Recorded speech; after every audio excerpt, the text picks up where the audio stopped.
He grabbed her tray and smashed it to the floor. Coffee, eggs, everything gone. Then Staff Sergeant Travis Rourke shoved her both hands full force, driving her hard into a steel counter in front of 180 Marines.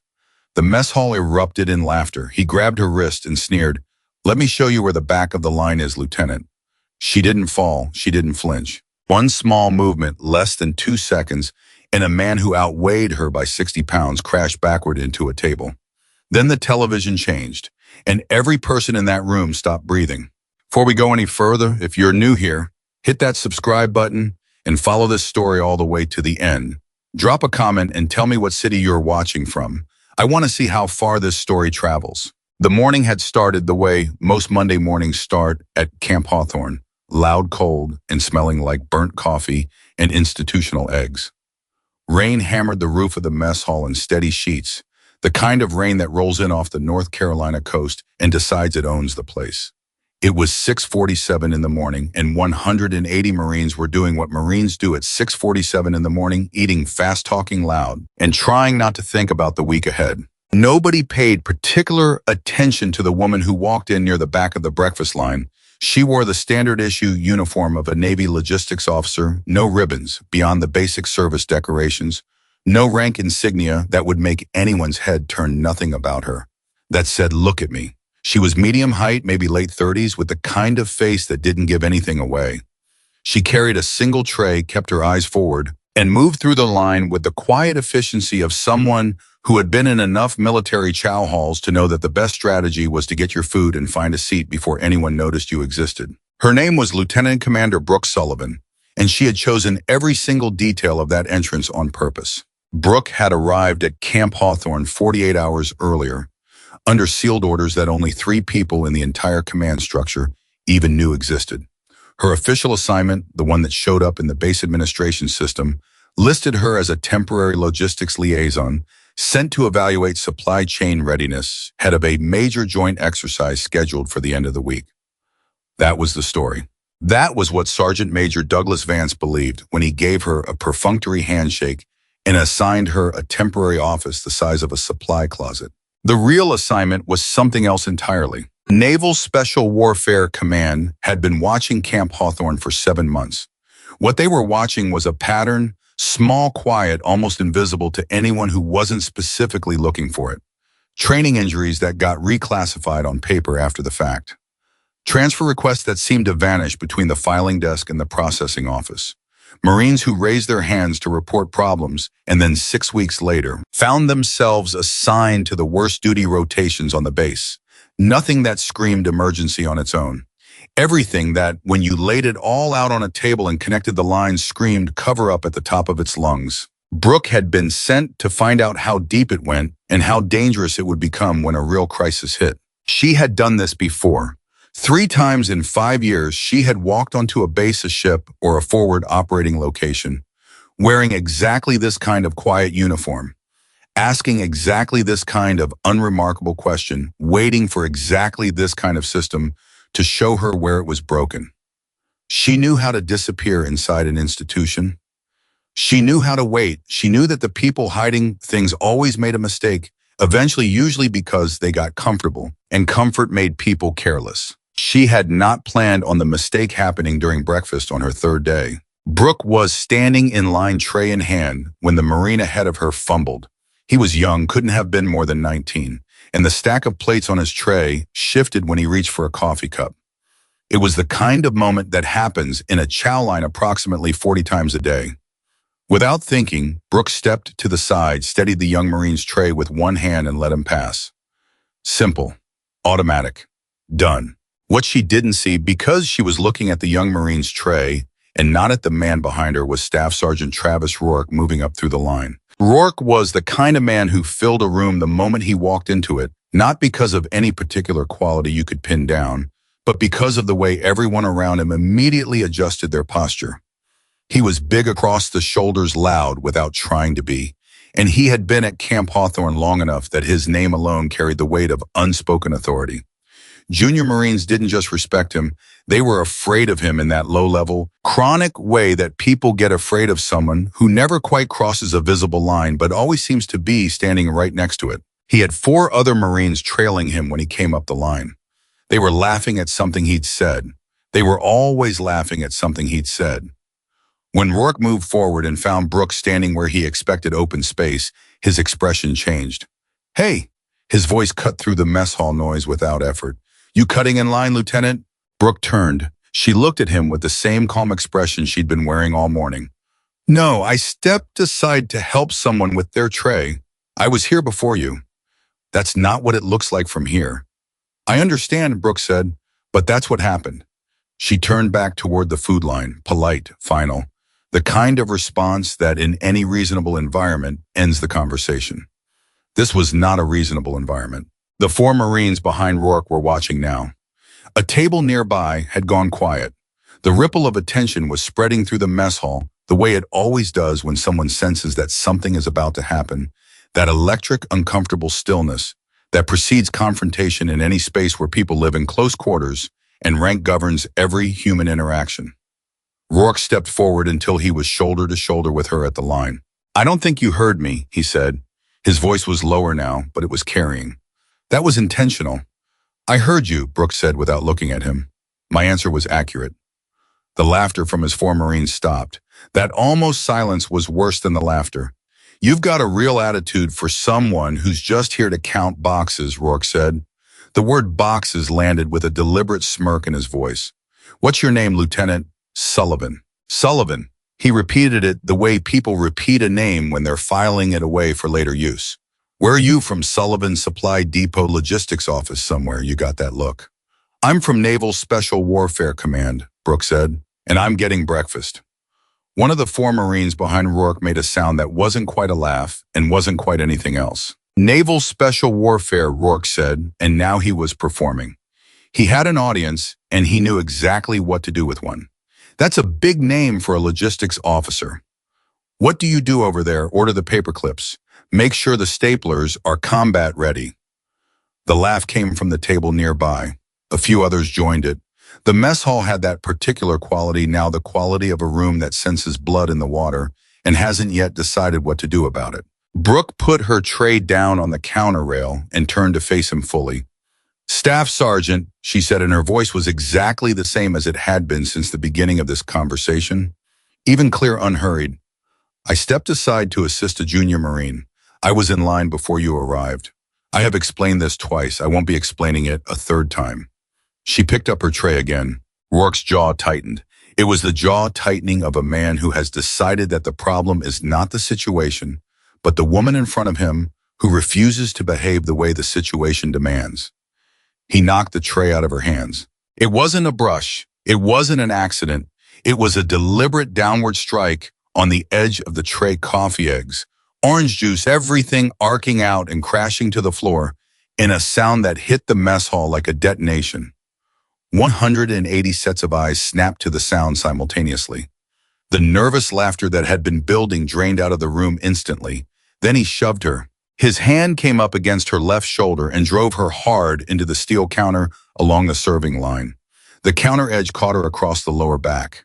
The impact was significant. It was designed to be. The mess hall erupted, not in alarm, not in intervention, but in that particular ugly sound of a crowd that doesn't quite know whether it's watching a punishment or a performance.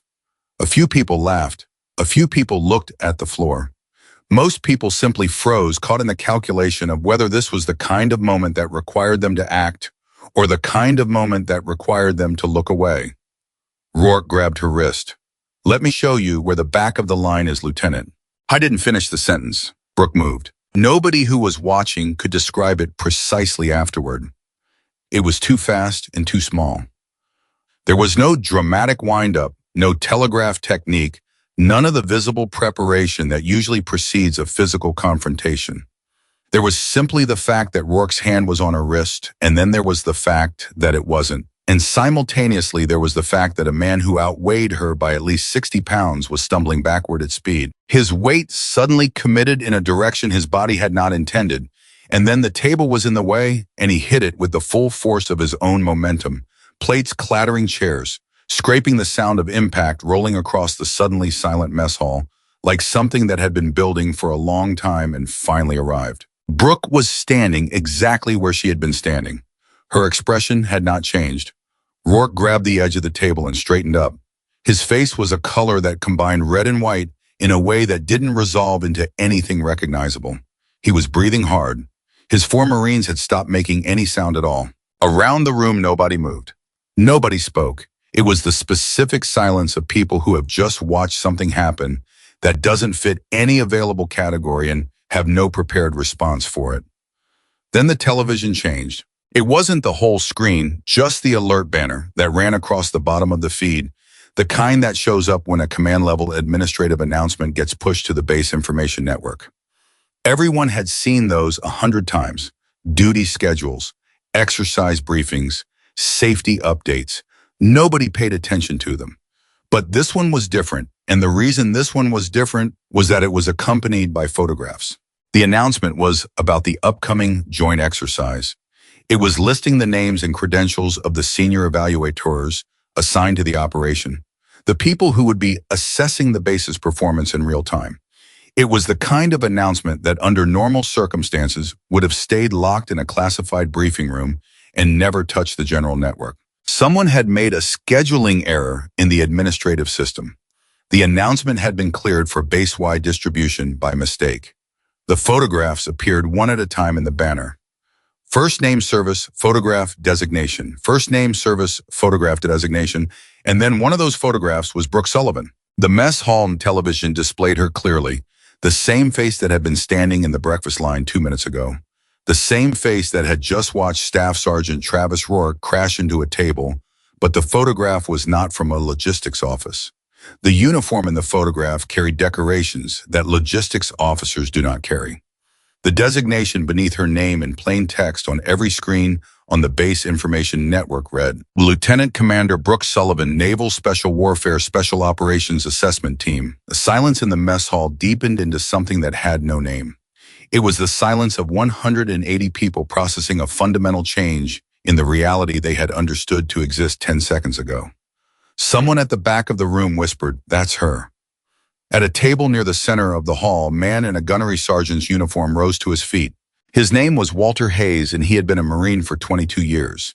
He had spent 4 of those years in operational environments that occasionally intersected with naval special warfare units, and he had attended exactly one briefing in his life where the designation on that television screen had been mentioned in the same room as the word classified. He recognized what he was looking at. He recognized it with the full weight of 22 years of professional experience and the specific, particular dread of a man who understands the difference between a mistake that can be fixed and a mistake that cannot. He looked at Brooke. He looked at Rourke. He looked at Rourke again.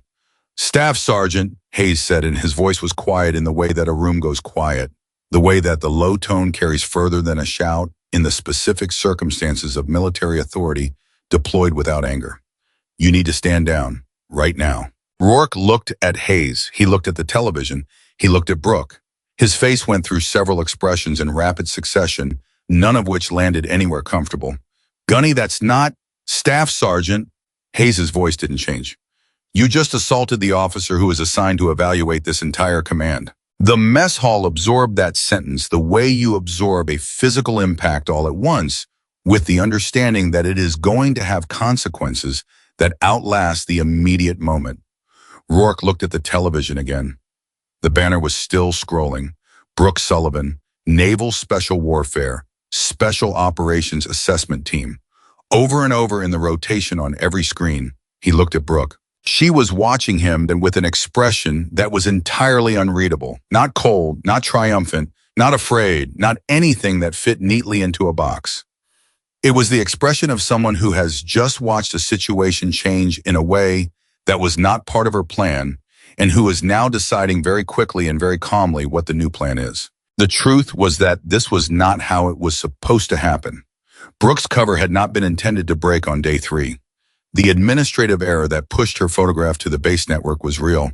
A scheduling glitch in the exercise coordination system, something that would be flagged and investigated later, something that had bypassed 3 layers of access control that should have prevented exactly this. She had not planned for this.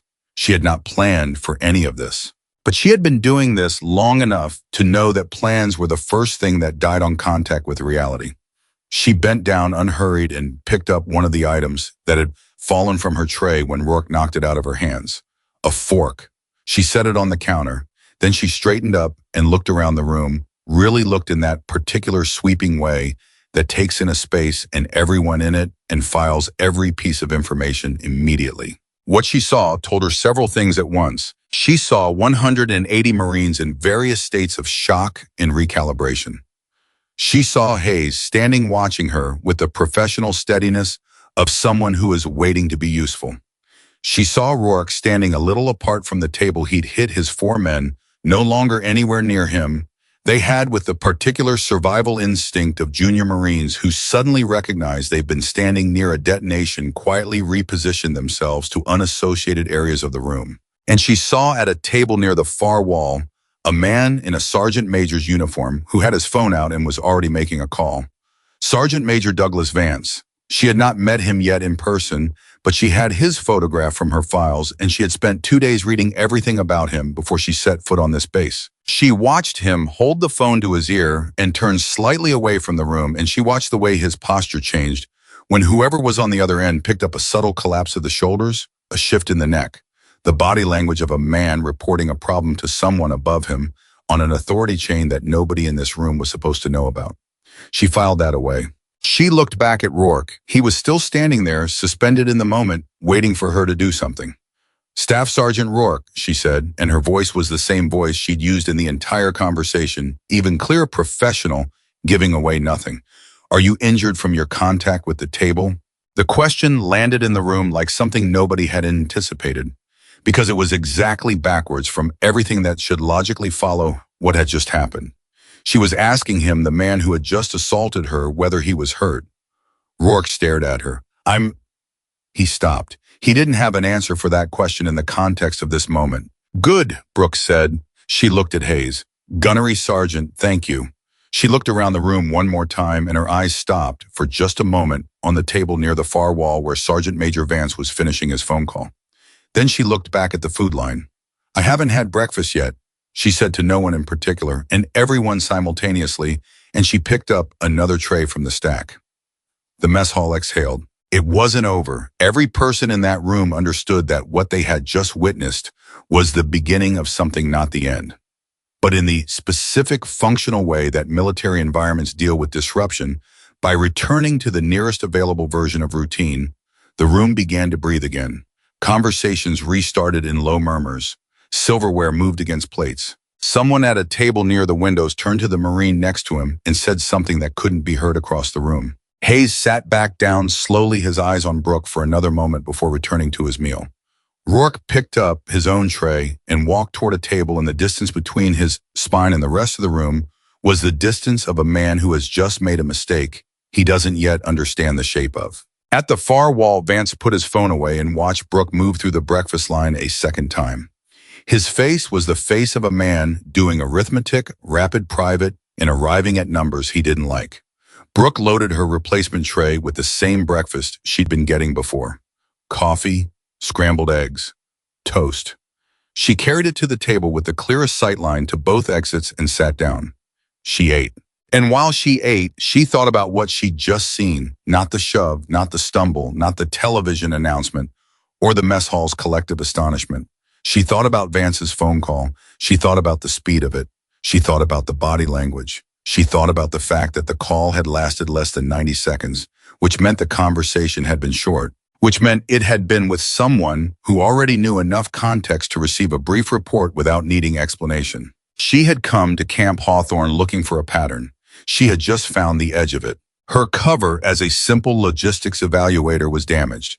The specific classified designation on her real assignment was now known to every person on this base who had access to the information network, which was depending on where people were during breakfast, potentially everyone. She could not walk the base pretending to be invisible anymore. The quiet approach, the one that worked best, the one she preferred, the one that let her gather evidence without putting anyone on alert, was gone. But something else was available now. She looked around the mess hall one more time, and what she was looking at, really looking at, was not the room. It was the people in the room. The ones who had gone quiet when Rourke shoved her, the ones who had looked at the floor, the ones who had laughed, the ones who had not laughed and not looked at the floor, who had simply watched with an expression that she recognized from other bases, other rooms, other situations exactly like this one, the expression of someone who has been waiting for a long time to see whether or not anyone was ever going to notice what was happening here. Those were the people she needed, and now they all knew she was here. She thought the accidental exposure had cost her invisibility. But invisibility, when you needed people to believe that something had finally changed, when you needed people who had been silent for months to take the risk of speaking, invisibility was not always the most valuable thing in the room. Sometimes the most valuable thing was exactly what had just happened. On every screen on this base, the knowledge that someone was watching, that someone had seen it, that someone who could not be quietly reassigned or administratively dissolved was sitting in the mess hall eating eggs and had not, when a much larger man put his hands on her and threw her against a steel counter, gone anywhere. There was a young lance corporal 3 tables over who had moved quickly and without any fanfare to pick up some of the items that had fallen from Brooke's tray before anyone asked him to. He set them on the nearest counter surface, neat and quiet, and went back to his breakfast without making anything of it. He had no way of knowing she'd seen it. She had seen everything. His name tag read Ellis. She filed that away too. Brooke Sullivan finished her breakfast, carried her tray to the return station, and walked out of the mess hall into the rain. She had a temporary office in the supply chain building, a laptop with encrypted access to the files she'd been building, and roughly 72 hours before the joint exercise began in full. She had a sergeant major who had just made a very fast phone call to someone she needed to identify. She had an evaluation that was no longer covert, but was also very far from finished. She pulled her collar up against the rain and walked.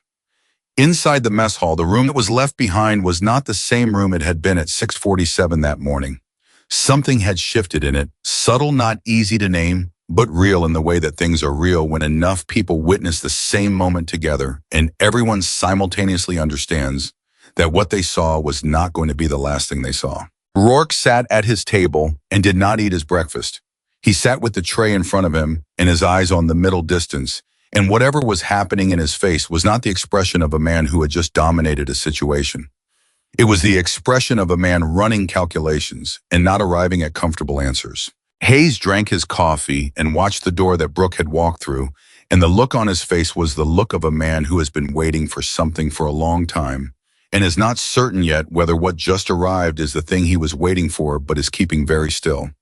In case it is, Vance walked out of the mess hall 1 minute after Brooke, and he walked in the opposite direction, and he was on his phone again before he cleared the door. None of them knew exactly what was coming. But every person in that mess hall, in some private corner of their understanding of the situation, knew that the morning of Monday and the week it was beginning had just become something different from what it had been before a woman in a plain logistics uniform stepped aside to help a junior Marine with his tray and refused very quietly to apologize for it. The rain kept falling on Camp Hawthorne. The mess hall cleared out by 7:15. The base went on being a base, loud and functional and outwardly unchanged.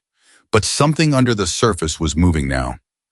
And Brooke Sullivan, walking through the rain toward a supply chain building with a small temporary office in it, was the reason it was moving. She had not planned for any of this. She was not unhappy about it. By 8:15 that morning, Sergeant Major Douglas Vance had already made 4 phone calls, reviewed the mess hall duty roster, and personally escorted the base security officer to the camera control room. He had not yet spoken to Brooke Sullivan directly. That was not an accident. Brooke knew he was moving. She could feel it the way you feel weather before it arrives, not in any single piece of evidence, but in the texture of everything around her. The way the supply clerk outside her temporary office found reasons to walk past the door every 12 minutes. The way her request for access to the base's maintenance inspection logs, submitted through the standard administrative channel at 7:50, had not been acknowledged by 8:30. The way the young corporal assigned to assist her evaluation had been quietly reassigned to vehicle maintenance duty sometime between breakfast and 9 o'clock with no explanation offered and no replacement sent. Vance was running cleanup operation, and he was running it fast, which told her 2 things: he had done this before, and he was more afraid than he was letting anyone see. She pulled up the files she had built over the previous 48 hours and started from the beginning. The injury pattern was where it started. 11 Marines in 18 months. Not 11 Marines injured in the normal course of a demanding training environment. Injuries happen, that was unavoidable. But 11 Marines injured in ways that the initial medical documentation described clearly and specifically, and then that the follow-up documentation described differently. The discrepancy wasn't dramatic. That was what made it dangerous. A fractured wrist became a sprain. A concussion protocol entry disappeared entirely. A notation about an unauthorized training evolution during restricted hours was crossed out and replaced with a scheduling correction that moved the incident to a different week, a different time, a different set of authorized activities. Someone with access to the medical records system had gone back in and adjusted the language. Not fabricated it from nothing, adjusted it carefully. The way someone adjusts something when they know that a complete fabrication is more detectable than a small, plausible modification. Brooke had been looking at those records for 2 days, and she had developed a specific quiet anger about them. Not the explosive kind of anger, but the cold, functional kind that doesn't go anywhere until it has accomplished something. The Marines whose names were in those files were real people. One of them, corporal named Luis Navarro, had his name appear twice. First in a medical report that was later altered, then in a transfer request that had been submitted to the command processing office and never reached the next level of the chain. She had been looking for Navarro since she arrived. She found him at 9:45, eating alone at a picnic table outside the maintenance building, as far from the main base traffic as a person could reasonably get while remaining technically on duty. He had a sandwich he wasn't eating and a coffee he had stopped drinking. He was watching the fence line with the particular focused attention of someone who isn't actually looking at anything. Brooke sat down across from him without asking. Navarro looked up, and the recognition moved across his face in slow stages, the photograph on the television, the name, the designation, all of it catching up to the present moment. He straightened slightly. "Don't," Brooke said. "I'm not here for anything formal. I just want to talk." He settled back, but his hands were careful on the table. The hands of a man who has learned to be careful about everything. "The sergeant major's going to know you were here," he said. "Not a threat, just a fact stated the way you state something you have learned through experience." "Probably," Brooke said. "I want to ask you something, and I want you to answer it however feels honest to you. You don't owe me anything. Whatever you tell me stays with me until I can use it to protect you." She paused. "Does your name appear on a medical report from 14 months ago that describes a training incident during an unauthorized night evolution?" Navarro was very still. "I know it does," Brooke said. "I've read the original version of that report. Not the version that's in the current file, the original." Something moved in Navarro's face. It was the specific movement of a person hearing something they had believed was gone forever, something they had stopped expecting to hear. Not because they had given up hope exactly, but because they had trained themselves to function without it. "There was a kid," Navarro said. His voice was low and controlled the voice of someone choosing words carefully. "Private first class. He'd been running unauthorized PT for 3 hours before the night exercise even started. Rourke ran those. Extra sessions off the books, off the schedule. The kid was already cooked by the time we hit the water crossing. He went down in 4 feet of water." He stopped. "I pulled him out. He was unconscious for 11 seconds. 11. I counted." "What happened after you reported it?" Navarro looked at the fence line again. "Vance called me in, said I was mistaken about the timeline, said the PT session had been authorized and that the kid's medical episode was unrelated to training fatigue." A short, quiet exhale. "Said if I continued to mischaracterize events that had been properly reviewed, it would reflect a pattern of insubordination on my performance evaluation. And your transfer request?" The way his jaw moved when she said that told her everything she needed to know before he opened his mouth. "2 of them," he said, 8 months apart. Both went into the system, both gone. He looked at her now directly, and his eyes had something in them that was part anger and part something that had been sitting under the anger for a very long time. Something that had been waiting even after he'd stopped believing it would ever be let out. "You have those, the originals?" "Not yet," Brooke said, "but I know where to look." She held his gaze. "Navarro, I need you to understand something. Suppressed truth doesn't disappear. It becomes the next person's disaster. The exercise at the end of this week is a real operational simulation. If the same patterns that put that private on the ground apply to equipment readiness, and I have reason to believe they do, then real people are going to be in real danger. She let that sit. You already know that. That's why you filed the reports in the first place. I was quiet for a long time. Long enough that a truck moved past the maintenance building and a group of Marines crossed the yard beyond them without looking over. Vance told me directly, Navarro said finally. Not hints, not implication. He sat across a desk from me and told me that if I kept asking questions about the falsified report, my career would be over before my next promotion board. He looked at his untouched sandwich. That was 9 months ago. I stopped asking questions. You haven't done anything wrong, Brooke said. I stopped asking questions, he repeated, and the way he said it made it clear that was not the same thing in his mind as not doing anything wrong. She understood that. She didn't try to talk him out of it. One more question, she said, and she made her voice quiet and level and without any pressure in it whatsoever. Because she had learned that pressure at this particular moment in a conversation like this one was the single most effective way to close a door that had just barely opened. Is there anyone else here who has what you have, documentation, dates, witnesses, anything they've been holding on to? Navarro thought about it, really thought about it, not the performative thinking of someone stalling, but the genuine internal search of someone weighing something real. Captain Bennett, he said, operations.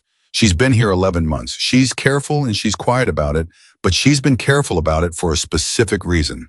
He paused. That's all I know. I don't know what she has. Brooke stood up. Thank you. She looked at him one more time at the sandwich. He hadn't eaten the coffee. He'd given up on the careful hands of fence line he watched without seeing it. For what it's worth, what you did 14 months ago, pulling that kid out of the water and then writing the report, that's what you were supposed to do. The system failed you, not the other way around. She left him there. She didn't look back. She was already thinking about Captain Bennett. Captain Rachel Bennett was not easy to find. Not because she was hiding, she was exactly where her duty schedule said she would be, in the operations planning room on the east side of the command building, but because getting to the operations planning room at 10 in the morning required walking through the main command corridor, and the main command corridor was where Sergeant Major Vance had his office. His door was open. He saw her before she passed it. Lieutenant Commander, his voice came out of the office doorway with the smooth authority of a man who has decided that the best play is to appear entirely untroubled. Do you have a moment? Brooke stopped, turned, looked at him the way she had looked at Rourke in the breakfast line, the same even unreadable expression that gave nothing away and took everything in. Of course, Sergeant Major, she said and walked into his office. I was seated behind his desk and he gestured at the chair across from him, and she sat, and for a moment neither of them said anything.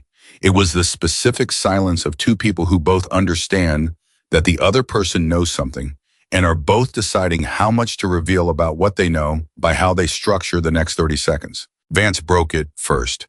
I wanted to apologize for the incident at breakfast, he said. Staff Sergeant Rourke's behavior was unacceptable, and I want to assure you that it's being addressed through the appropriate channels. I appreciate that, Brooke said. I've requested the camera footage from the mess hall to document the incident for the official record, he continued. It'll be secured in my office pending the review process. There it was. She had expected it, but hearing it stated directly and casually, the footage secured in my office was still something. That's thoughtful, Brooke said. I'll want a copy of that footage as part of my evaluation documentation. Standard protocol. Something microscopic shifted in his expression. Of course, once the review process is complete. Ideally within 48 hours, Brooke said, given the timeline of the exercise. We'll do everything we can, Vance said. It was a sentence that meant nothing, and both of them understood that it meant nothing. She smiled the same calm smile she had been using all morning, and walked out of his office. He was going to move the footage, or erase it. Probably erase it. She had 48 hours generously estimated before whatever Vance was protecting became significantly harder to reach. She needed Captain Bennett. Rachel Bennett was 34 years old, had been in the Marine Corps for 11 years, and had the eyes of someone who reads a room the moment she walks into it and never quite stops reading it.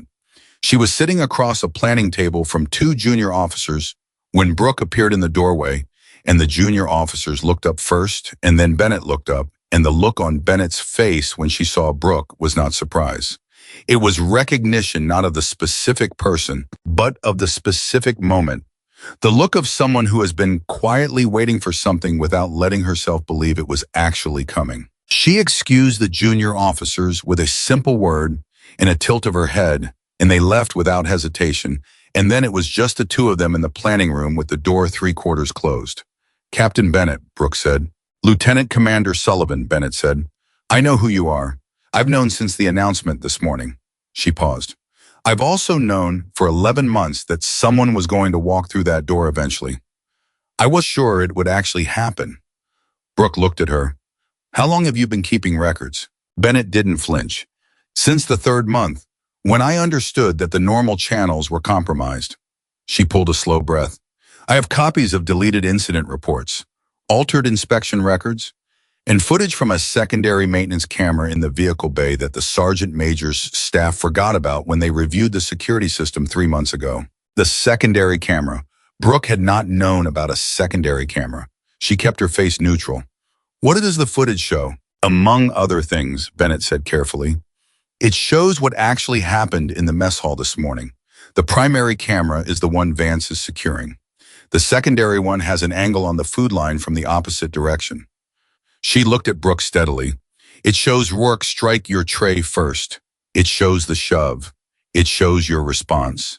And it shows Vance walking into the security office 4 minutes after the incident and speaking to the duty technician." Brooke was quiet for a moment. "You've had all of this for how long?" "Some of it 11 months. Some of it 2 hours. And you haven't been punished for it." Something crossed Bennett's face, not amusement exactly, but the shadow of it, the recognition of a dark irony. "Vance doesn't know I have it," she said. "I've been very careful. The reason I've been very careful is that 3 Marines who were not careful enough about what they said and to whom they said it ended up reassigned to rotations that effectively ended their careers without any formal action being taken against anyone." She paused. "I have a system. Everything I collect is stored in multiple locations. None of them on the base network. If something happens to me, it goes somewhere specific, automatically." Brooke studied her. She had been in enough conversations with enough people in enough complicated situations to recognize when she was talking to someone who had thought farther ahead than most people give credit for. "What have you been waiting for?" she asked, not critically, genuinely. "Someone with the authority to receive it," Bennett said, "and enough seniority that Vance couldn't make them disappear." She held Brooke's gaze. "You're the first person I've talked to in 11 months who fits both." The room held that for a moment. Then Brooke said, "I need everything, not a selection everything. And I need to know about the inspection records on the emergency communications equipment." Bennett's expression changed slightly. It was the change of someone confirming a fear they had been carrying alone for a long time. "The emergency radio systems," she said. "Yes." She reached under the planning table to a locked case that Brooke suspected had been there for considerably longer than today. "I have 7 consecutive inspection reports where the equipment failed, and the signed readiness certifications that went into the official record marked them all operational. 7. The joint exercise was 4 days away, an exercise that involved a simulated evacuation of Americans from a hostile coastal environment. An exercise that would depend on those radio systems for contact between isolated teams and rescue aircraft." Brooke took the case. She looked at Bennett. "You did the right thing," she said. "The hard version of the right thing, which is the version that doesn't feel like anything except alone and afraid for a very long time. But you did it." Bennett looked at her, and for a brief moment, something moved across her face that was not the careful, controlled expression of a woman who has been managing a secret for 11 months. It was something younger and rawer and more exhausted than that. "Is it enough?" she asked, not a strategic question, a real one. "It's more than enough," Brooke said, "and you're not alone with it anymore." She left the planning room carrying Bennett's case and walked directly to the far stairwell where she had already established a secondary encrypted connection. The morning she arrived routed through a server not connected to the base network. She had 40 minutes before her next scheduled meeting, a meeting she had agreed to with Vance as a way of keeping him in a predictable location while she worked. She had been building toward a formal submission for 3 days. The timeline had just accelerated dramatically. She was halfway through the stairwell when Hayes found her. He had been waiting on the landing below the 2nd floor, which told her he had not followed her there by accident. He was in his duty uniform, standing with his hands at his sides, and he had the particular stillness of someone who has been preparing for a conversation and is not going to waste any of the preparation. "I've been watching this base for 4 years, Hayes said. He didn't say hello, didn't introduce the topic, didn't frame it. He just started the way people start when they've been waiting long enough that the normal social preamble feels like an obstacle. I've filed 12 complaints, 4 through official channels, 8 through the Inspector General's anonymous reporting line." He looked at her. "Every single one of those complaints circled back to Vance's office. I don't know how, but they did. Because after each one, something changed, something small, a duty assignment, a review rating. Nothing you could point to, everything you could feel." Brooke was very still. "You kept records," she said. He reached into the inside pocket of his jacket and produced a small personal notebook, the kind with a brown cardstock cover and pages that had the slightly swollen quality of having been used in the rain multiple times. Dates, witness names, training incidents, transfer orders that didn't make sense. He held it out. 4 years. She took it carefully. She opened it to a page in the middle, dense, careful handwriting, specific times and names, the methodical documentation of a man who understood that clarity was protection. "Why didn't you go over Vance's head directly to the general?" "I did," Hayes said. "Once, 14 months ago." He paused. 2 weeks later, Colonel Caldwell called me in for a private conversation. He thanked me for my commitment to the unit, told me that the matters I had raised had been reviewed and appropriately addressed, and recommended that I focus my energy on my team's readiness. A long pause. He was very polite about it. Colonel Raymond Caldwell, commanding officer of Camp Hawthorne. Brooke had been careful about Caldwell because nothing in the pattern she had mapped so far had put him at the center of the intimidation. Vance ran that, Rourke executed it. But Caldwell, every resolution that had made a complaint disappear had been signed in with his authorization code. Every administrative resolution, every appropriately addressed case. I wasn't getting his hands dirty. He was keeping them clean while the dirty work happened below him, and he had convinced himself she could see it clearly. Now, the architecture of the rationalization that there was a meaningful difference between those two things. There wasn't. "Hayes," she said, "I need you to hold the line for approximately 72 more hours. Whatever Vance says to you, whatever pressure gets applied, hold." She looked at him directly. "Can you do that?" "I've been holding for 4 years, Hayes said with the quiet dignity of someone who has never needed to raise his voice to make a point land. 72 hours is nothing." She nodded once. He nodded back.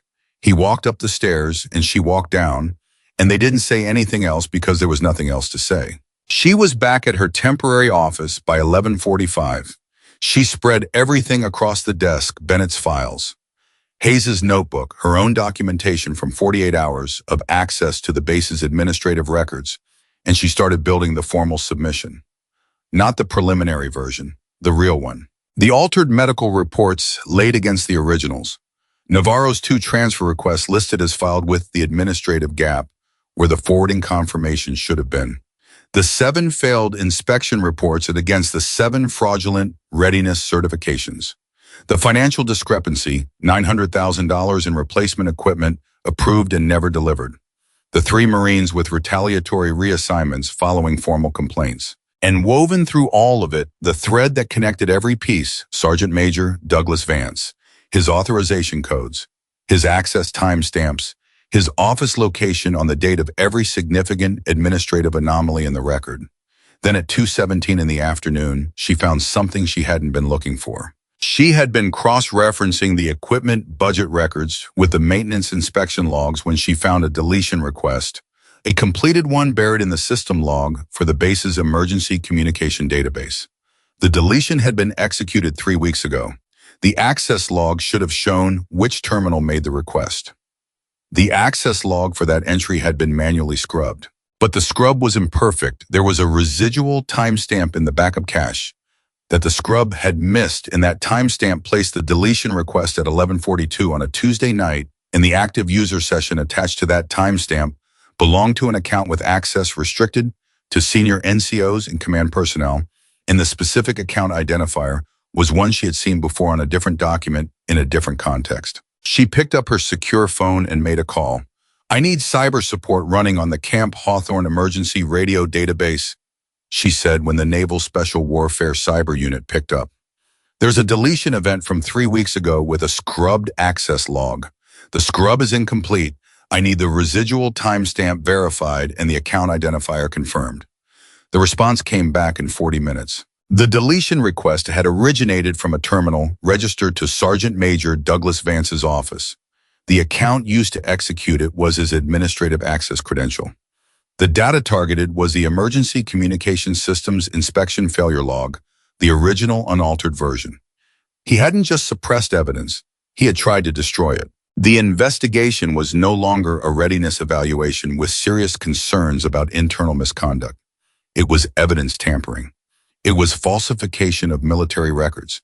It was sabotage of equipment that Marines would be depending on during an operational exercise that was 4 days away. Brooke sat for a moment in the quiet of her temporary office and let that settle into its full shape. Then she started writing the emergency addendum to her formal submission in the quiet anger she had been carrying since she first looked at those altered medical reports 2 days ago.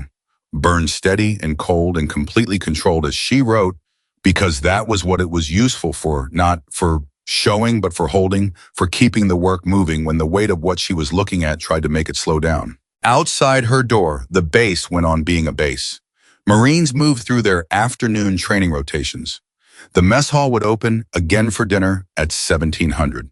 The joint exercise would begin its first phase in 4 days. Somewhere on the other side of the base, Rourke was sitting in a room somewhere and thinking she knew he was thinking, because men like Rourke, when their certainty gets cracked, cannot stop thinking. And what he was thinking about was the look on Vance's face at breakfast and the speed of the phone call and the thing Hayes had said in the mess hall. You just assaulted the officer assigned to evaluate this entire command. And at his desk in the command corridor, Douglas Vance was looking at a report he had not written and could not explain, and making calculations about who knew what, and coming to conclusions that were making him move faster than was wise, and moving too fast was going to cost him something he didn't know yet he was about to lose. Brooke Sullivan closed her laptop, put Bennett's case in her locked document bag, and stood up. She had 3 more meetings before the day ended. She had a formal submission that needed to be in the Naval Special Warfare Review System by 0600 tomorrow morning. She had a base full of people who were variously afraid, complicit, hiding, waiting, or some complex combination of all 4. She had 72 hours. She picked up her document bag and opened the door and walked out into the hallway, and on her face was the same expression she had been wearing since she walked into the mess hall at 6:47 that morning, even clear, giving nothing away, taking everything in. The work wasn't finished. It was in some ways just beginning. But for the first time since she had arrived at Camp Hawthorne, the silence that had been protecting the wrong people was starting to develop cracks. And cracks in Brooke Sullivan's experience were not the end of a wall. They were the beginning of what came after. The formal submission went out at 5:43 in the morning, 17 minutes before Brooke's self-imposed deadline. She had been awake for 22 hours. She did not feel tired in any way that mattered. She felt the specific, taut clarity of someone who has been moving towards something for a long time and can finally see the shape of it close enough to touch. The Naval Special Warfare Review panel acknowledged receipt at 6:01. The Naval Criminal Investigative Service field office in Jacksonville was copied automatically. The cyber unit confirmed that the evidence transfer from Bennett's secondary camera and the residual database timestamp had both been received and verified. Everything was out of Vance's reach now. Everything was somewhere that no administrative authorization code, no late-night deletion requests, no quiet conversation in a command corridor could touch. Brooke stood at the window of her temporary office and watched the base come to life in the early gray of a Thursday morning, and she allowed herself exactly 45 seconds of something that wasn't quite relief, but was the nearest available thing to it. Then she put on her jacket, picked up her document bag, and went to find coffee.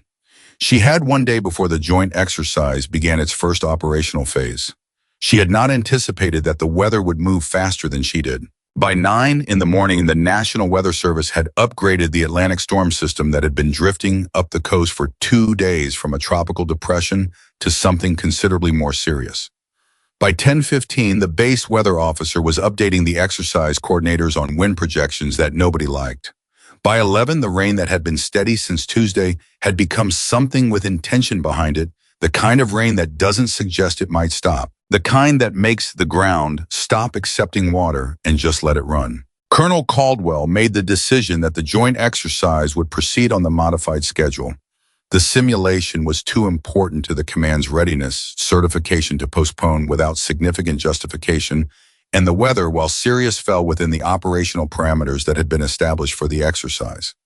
Marines trained in all conditions, that was the point. Brooke was in the command briefing room when that decision was announced, sitting 3 chairs from Caldwell, at a table that included Vance, the exercise coordinators, the base weather officer, and 4 senior enlisted advisors. She did not argue the decision. She listened, and she watched Vance's face when Caldwell said the exercise would proceed. And what she saw on Vance's face was not relief exactly, but something adjacent to it, the expression of a man who has been hoping for a distraction and has just received one. She wrote one line in her personal notebook during the briefing: "He needs the exercise to run, so nobody is looking at him." The exercise began at 1300 hours. By 1430, the storm had rendered 2 of the 3 primary road access routes to the outer training areas functionally impassable. The base engineering officer reported that flooding had reached the lower approach road, and the weather officer's updated projection put peak wind and rain arrival at the camp perimeter somewhere between 1600 and 1700 hours earlier than the previous model had suggested. Brooke was in the Operations Coordination Center when the call came in. The voice on the radio was one of the exercise coordinators, and the specific quality of his voice, the way it was working to stay even and not quite succeeding, told Brooke what the content of the call was before the words arrived. "Command, we have a training helicopter that's declared an emergency. Crew of 6. They're down in Sector 7 north of the ridgeline. The pilot reported a mechanical issue on approach, made a forced landing in a wooded clearing approximately 2 miles northwest of the secondary access trail. We are attempting to raise them on the primary radio net." The room went tight, not loud tight, the specific silence of people who have just heard something shift from simulation to real. Then the communications officer looked up from his station with an expression that Brooke had been dreading for 3 days. "Command, I'm not getting a response on the primary radio net. I'm cycling through the backup frequencies." A pause, 10 seconds, 15. "I'm not getting anything. The system is not responding." There it was. The failed inspection reports. The 7 consecutive certifications marked operational when the equipment had failed every test. The deletion Vance had executed 3 weeks ago to remove the original failure logs from the accessible record. All of it had just arrived in the present tense in real time, with 6 people in a downed helicopter, 2 miles into a sector that had been cut off by flooding and rising water. The room turned to Colonel Caldwell. Caldwell was a man who had spent 28 years in the Marine Corps. He was not a coward. He was not a cruel man. He was a man who had made a series of choices that he had told himself each time were the practical choices, the choices that kept the unit functional, kept the rating strong, kept the command stable, and who was now standing in the specific, terrible moment when the accumulated cost of all of those practical choices arrived simultaneously in a form that could not be managed, rationalized, or administratively resolved. He looked at the communications officer. He looked at the weather display. He looked at the map showing Sector 7, the downed helicopter, the flooded roads. "We hold position and restore communication before we commit ground teams," and he said. "The risk of sending personnel into flooded terrain without radio contact is..." "Sir," Brooke's voice was not loud. It did not need to be. "With respect, the ridgeline sector in the northwest has a river system that crests fast in high rain. The water level in that clearing will be 2 feet higher in 40 minutes than it is right now. If one of those 6 people is injured and on the ground, we do not have 40 minutes. Caldwell looked at her. Around the table, nobody moved. "Lieutenant Commander Sullivan," Vance said from his position 2 seats down, and his voice had the particular quality of someone applying pressure through a thin surface. "This is an exercise command decision, and..." "This is no longer an exercise," Brooke said. She reached into her document bag and placed her sealed orders on the table. The full version, the one that included the Emergency Operational Authority Directive that had been attached to her assignment by Naval Special Warfare Command, and that no one in this room, including Caldwell, had known existed until this moment. Under the emergency authority attached to these orders, In any situation where an active command decision creates imminent risk to military personnel during a real safety event, I am authorized to assume temporary coordination authority. She looked at Caldwell. Colonel, I am not taking your command. I am asking you to let me coordinate the rescue while you manage the rest of the exercise and the communications restoration. Two efforts running simultaneously. We do not have time for one. The room held that for exactly 4 seconds. Then Caldwell said, "Coordinate the rescue, Lieutenant Commander." Vance's jaw moved, but no sound came out. Brooke was already standing. "I need Hayes, Navarro, Captain Bennett, 2 medics, in the terrain map for Sector 7 on this table in 4 minutes. She looked at the communications officer. "Keep cycling. If you raise them on any frequency at all, you contact me directly." "What's my radio designation?" "Romeo 7, ma'am." "Romeo 7, 4 minutes. She looked at the room, and then because there was one more thing that needed doing and she was not going to let the moment pass without doing it, she looked at Rourke. I was standing near the back of the coordination center. He had been there since the exercise began, occupying the specific peripheral position of a man who knows he is under scrutiny and is trying to take up as little space as possible. He looked back at her, and on his face was something that had not been there in the mess hall 2 days ago. Not contrition, not performance, but the raw, undefended expression of a man who is looking at a situation he helped create and cannot look away from it. "Staff Sergeant Rourke," Brooke said, "I need someone who knows Sector 7's terrain from ground level. Your training records show you've run that sector 14 times in the last 18 months. She held his gaze. "You can stay here. That's a legitimate choice and nobody will question it. Or you can come and help fix some of what your silence helped break." She paused 1 second. "Your call." The room was very quiet. Rourke said, "I'm coming." They had the terrain map on the table in 3 minutes and 40 seconds. Hayes arrived first, then Navarro at a near run, then Bennett with her field kit already on her shoulder, then the 2 medics. Rourke came in last and stood at the edge of the map without being asked to because he knew that sector and he could see from the map what Brooke was looking at. "The primary access route is flooded here," Brooke said, putting her finger on the map. "The secondary trail is passable for another hour, maybe less. But there's a forestry maintenance trail that doesn't appear on the standard emergency plan. It runs along the upper ridgeline west of the sector." She looked at Navarro. "Maintenance crews used it within the last 6 months." Navarro was already nodding before she finished. "October, I was on the supply run. It's not maintained, but it's passable with the right vehicle, and it doesn't flood because it runs above the water table by about 30 feet. "How do you know that trail?" Rourke said to Navarro. And there was something in his voice that wasn't quite an accusation, but was aware of its own irony, because the reason Navarro knew maintenance trails and supply routes and the operational texture of Camp Hawthorne's outer sectors was precisely because Rourke's actions had put him in maintenance detail for 9 months. Navarro looked at him. "Because I've been driving supply trucks on it since you had me removed from field leadership," he said. Flat, true, no heat in it, just the fact. Rourke held the look for a moment and then looked back at the map. "The forestry trail gets us to within a 1/4 mile of the clearing where the helicopter went down," Brooke said. "We take the trail to the ridge line, assess the bridge crossing at the lower fork, and make the decision on foot from there." She looked at the group. "We move in 10 minutes. Medics carry full trauma kits. Hayes, you take the younger Marines on the second vehicle and keep them tight. Navarro, you're up front with me. Bennett." "I can set up a backup signal relay from the ridgeline," Bennett said immediately. "I have the equipment. If the primary radio net is down, I can establish a secondary line of communication directly to the command center." "Do it." Brooke looked at the room one more time. "The helicopter crew is 6 people. They may be injured. The river in that sector is going to crest within the hour. We are not leaving those people in that clearing." She picked up the terrain map.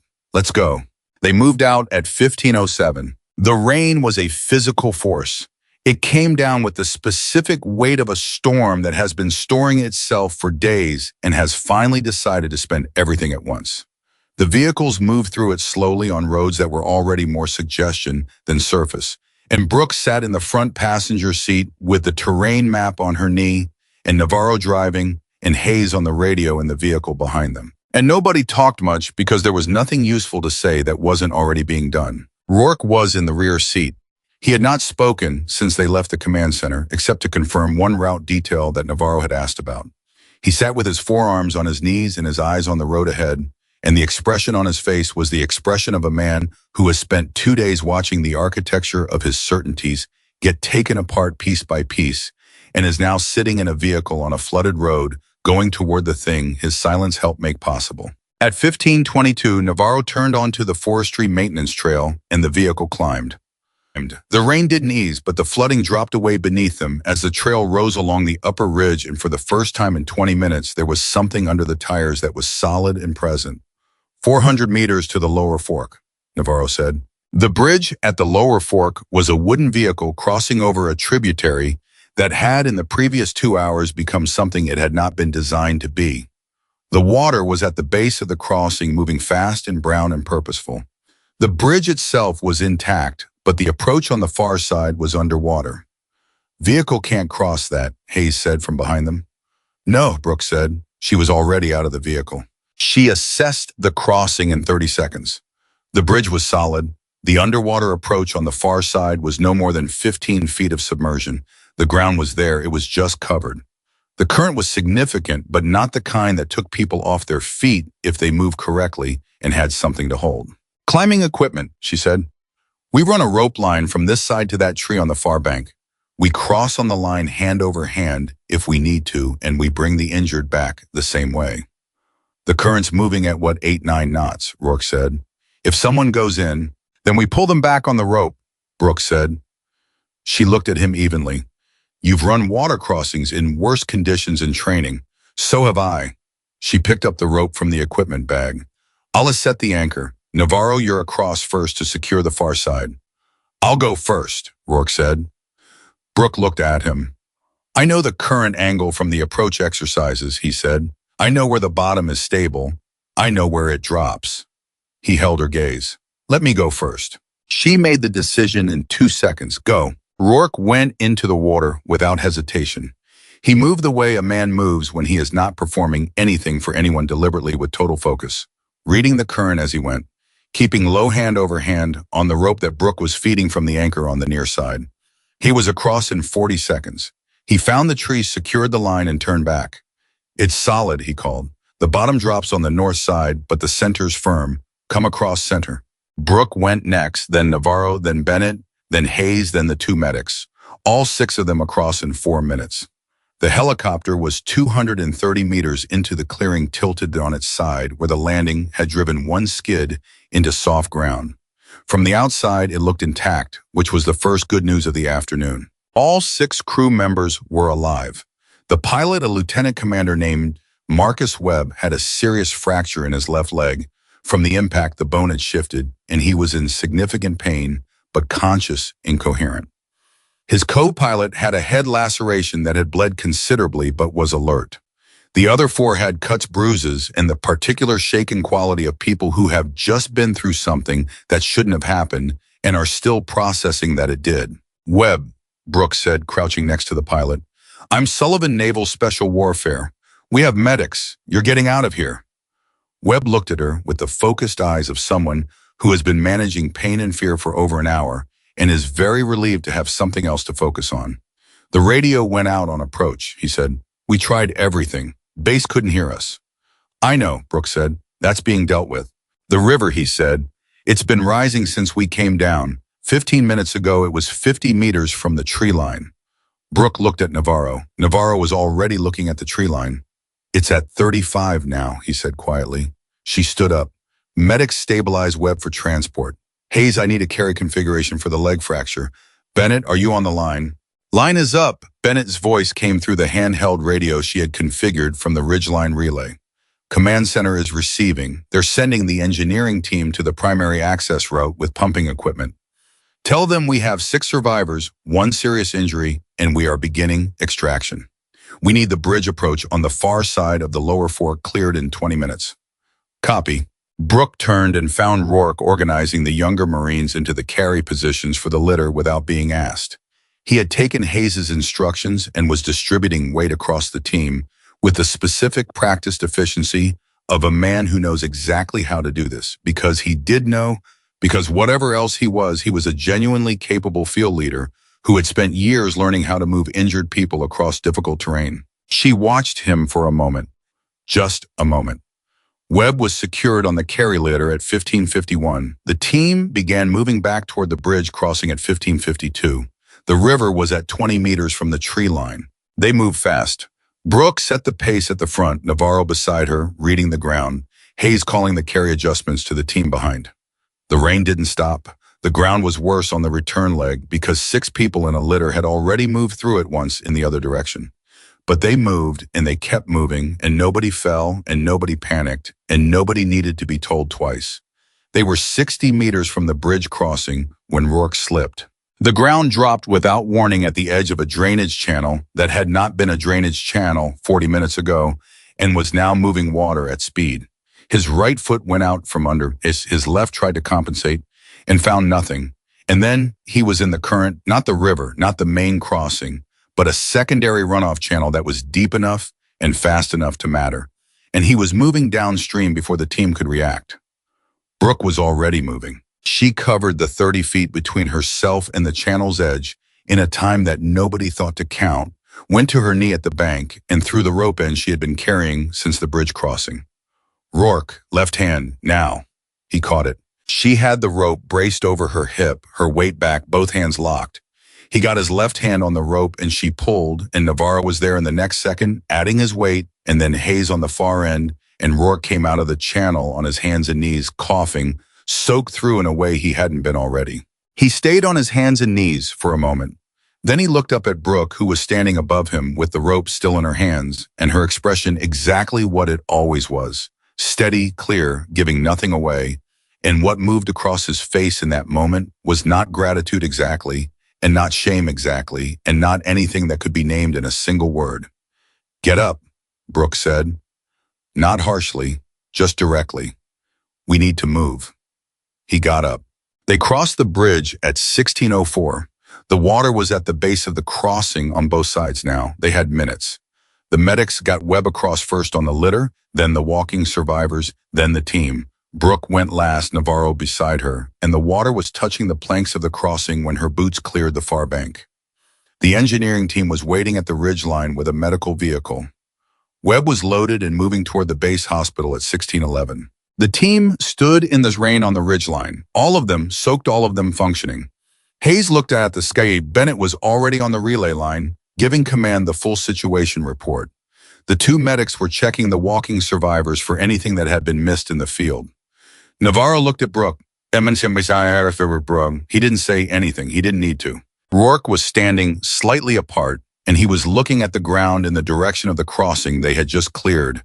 And the expression on his face was the expression of a man who has just watched something happen and cannot yet fully account for it. She had saved his life. Not as a statement, not as a lesson, not as anything, except the obvious thing to do when a member of her team went into the water. He knew that. He also knew that the woman he had publicly humiliated 2 days ago, the woman he had shoved into a steel counter in front of 180 people, had been the one holding the rope. Back at the command center, the atmosphere had changed in the way that atmospheres change when something serious has just resolved without becoming a catastrophe. Not celebratory, not relaxed, but recalibrated. The communications officer had restored partial radio function through a redundant system that had not been part of the primary net. And the fact that he'd had to use the redundant system because the primary had failed was something that everyone in the room understood was going to require an explanation. Caldwell met Brooke at the door of the command center. He looked at her with the expression of a man who has just watched a very long bill come due. "The crew is safe," Brooke said. "Webb has a fracture that will need surgery. The others are stable." "Thank you," Caldwell said, and he meant it. She could see that he meant it, which made what she had to say next harder than it would have been if he had been a simpler person. "Colonel," she said, "the primary radio system failed today for the exact reasons documented in the inspection reports that were marked as falsified in the evidence I submitted to Naval Criminal Investigative Service this morning." She held his gaze. The failure was not a surprise. It was predicted in writing 7 times. And 7 times someone signed a certification saying it wasn't a failure. She paused. "You authorized those certifications." The hallway held that for a long moment. Caldwell closed his eyes briefly. When he opened them, he looked like what he was, a man who had been carrying something for a long time and was very tired. I trusted the review process, he said. I know, Brooke said. That's not the same as not knowing, Colonel. You knew the complaints were being resolved administratively. You knew the pattern. You chose stability over truth, and you convinced yourself there was a meaningful difference between the two. She paused one more time. Today, 6 people nearly died for that difference. He didn't argue. He didn't offer anything.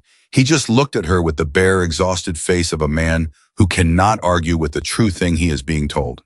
The NCIS team arrives tomorrow morning, Brooke said. I'd recommend you prepare a full and voluntary statement. It will matter. She walked past him into the command center. At 16:47, as the storm peaked and battered the base with everything it had been saving, Brooke received a notification on her secure phone. The Naval Special Warfare Cyber Unit had completed its verification and formal report. The deletion event in the emergency radio database originating from Vance's terminal using Vance's credentials was confirmed and documented. The evidence package she had submitted at 5:43 that morning was complete, verified, and in the hands of the people who needed it. And at 16:51, while Vance was in his office, making what would later be documented as his 9th phone call of the day to an unidentified number, while he was still calculating, still managing, still believing he had the kind of control that late-night deletions and witness intimidation could provide, the independent evidence transfer that Bennett had configured activated automatically. Every file, every original inspection failure, every altered report, every deleted complaint, every financial discrepancy, every timestamp, every access log, every photograph, every secondary camera recording. All of it moving simultaneously to NCIS, to the Naval Special Warfare Review Panel, and to 3 additional oversight recipients whose existence Vance had never been informed of. He had spent months making things disappear.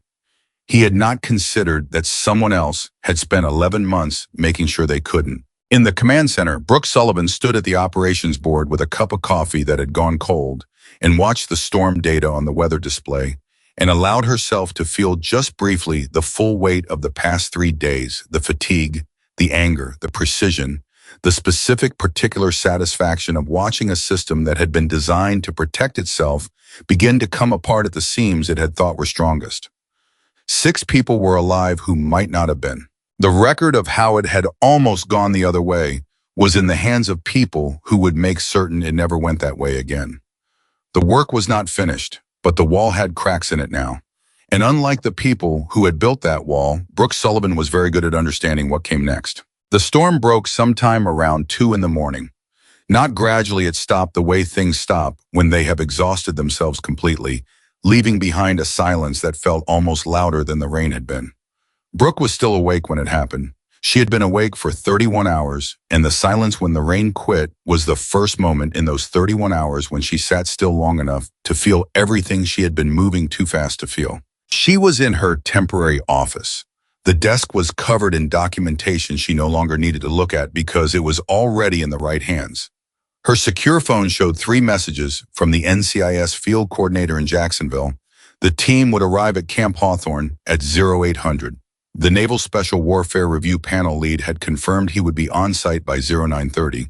The cyber unit had sent a final verification report at midnight confirming that every piece of evidence in the transfer package had been received, authenticated, and logged. Everything that was supposed to happen next was going to happen. She poured the last of the cold coffee from the carafe on her desk, drank it, and let herself sit in the quiet of a base that was asleep and did not yet know what the morning was going to bring. She thought about Navarro eating alone by the maintenance fence. She thought about Bennett sitting on 11 months of evidence in a locked case under a planning table, waiting for someone with enough authority to receive it.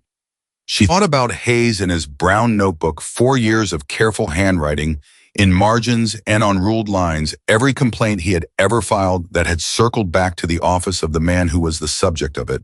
She thought about Rourke coming up out of that drainage channel on his hands and knees and the look on his face when he understood who had been holding the rope. She thought about 6 people in a helicopter clearing who were alive because a maintenance road that didn't appear on the standard emergency plan existed, and because Luis Navarro had driven supply trucks on it for 9 months after being removed from field leadership for telling the truth. She turned off the desk lamp and closed her eyes for 3 hours.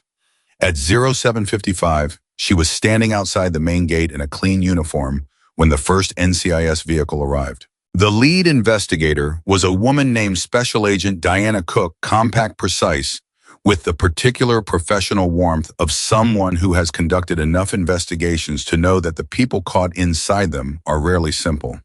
She shook Brooke's hand with a grip that meant business and looked at the base with the assessing eyes of someone taking inventory. "How cooperative are we expecting the command to be?" Cook asked. "Caldwell will be fully cooperative," Brooke said. "He made that decision last night. Vance will be the opposite of cooperative until he understands that everything he tried to delete already exists in 5 separate locations." She paused. "Rourke is going to surprise you." Cook looked at her. "How trained? He's going to walk in and tell you everything before you ask him anything." Cook absorbed that. "And what makes you confident of that?" Brooke thought about the rope, about the drainage channel, about the expression on a man's face when the fundamental story he has been telling himself about who he is gets contradicted by the thing he just watched happen. "He spent yesterday afternoon watching what happens when someone leads without fear," she said. "He hasn't had a model for that in a long time. It hit him harder than I expected." At 08:30, Sergeant Major Douglas Vance arrived at the command building to find NCIS investigators in the corridor outside his office and a base security officer standing at his door with an expression that was professionally neutral in the specific way that professional neutrality communicates something serious without requiring words. Vance's first response was to reach for his phone. The investigator nearest him said, quietly and without drama, "Sergeant Major, I'm going to ask you to leave that in your pocket for now." Vance looked at him. He looked at the door to his office. He looked down the corridor at Special Agent Cook, who was standing with a tablet and a case file, and the composed certainty of someone who has already read everything. He looked like a man who has been running arithmetic in his head for 3 days and has just arrived at the number he was hoping he wouldn't reach. "I want a JAG officer present," Vance said. "That's absolutely your right," the investigator said. "We'll arrange that immediately. In the meantime, Sergeant Major, you are relieved of supervisory authority pending the outcome of this investigation, effective as of this moment." The corridor held that sentence the way the mess hall had held Hayes' sentence 3 days ago, with the specific gravity of a real thing being said out loud in the place where it needed to be said. Vance did not argue. He stood there for a moment with his phone in his pocket and his hands at his sides, and the look on his face was not the look of a man who has been wrongly accused. It was the look of a man who has been running from something for a long time and has run out of room. He walked to the chair in the waiting area and sat down, and for the first time since Brooke had laid eyes on him in the mess hall on Monday morning, Douglas Vance was still. Colonel Caldwell's voluntary statement began at 09:15, 15 minutes before the review panel lead arrived. Brooke was not in the room for it. She didn't need to be, and she had made the deliberate choice not to be, because Caldwell needed to tell the truth without feeling like he was performing it for an audience. What she knew about the content came from Special Agent Cook's summary at 1100. Caldwell had talked for 90 minutes. He had not minimized, deflected, or qualified in the ways that people typically minimize, deflect and qualify when they are confessing to institutional failure.